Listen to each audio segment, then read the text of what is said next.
Bonjour, qu'est-ce qu'une fonction homographique? Comment en reconnaître une et justifier si elle est ou non homographique? Si j'observe cette fonction, je vois que j'ai un quotient avec une équation de droite en haut et en bas, ou si vous préférez, une fonction affine en haut et en bas. C'est ce qu'on appelle une fonction homographique.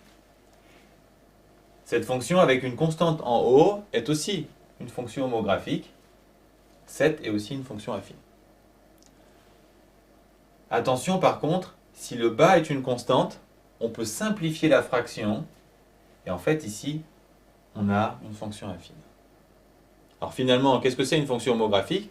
C'est une fonction avec une droite en haut et en bas. Et en bas, il faut absolument qu'on ait du x. C'est pour ça qu'on précise dans la définition que vous avez en cours ces différentes zéros.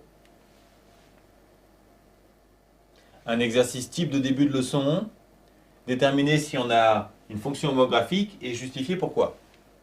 Alors ici, pas de problème, on a une droite en haut et en bas, avec du x en bas, donc on a bien une fonction homographique. Ici, on a du x carré au dénominateur, donc ce n'est pas une fonction affine, donc on n'a pas une fonction homographique.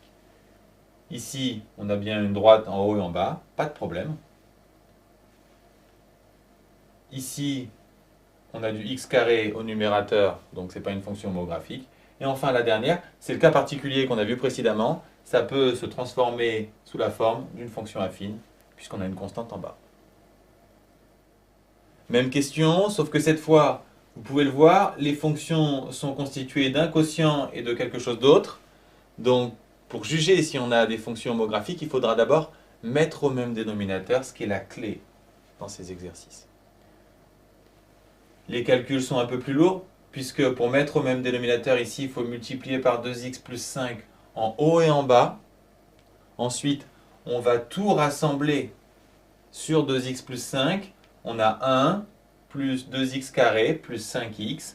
On a du x carré en haut, donc on n'a pas une fonction homographique. Même chose ici. Le dénominateur, c'est x plus 3, donc on va multiplier ici en haut et en bas par x plus 3, ce qui va nous donner en rassemblant cette fraction. On simplifie. En haut, on a bien une fonction affine, en bas aussi, on a une fonction homographique. Même chose pour le dernier exercice. On met tout sur 5x moins 2.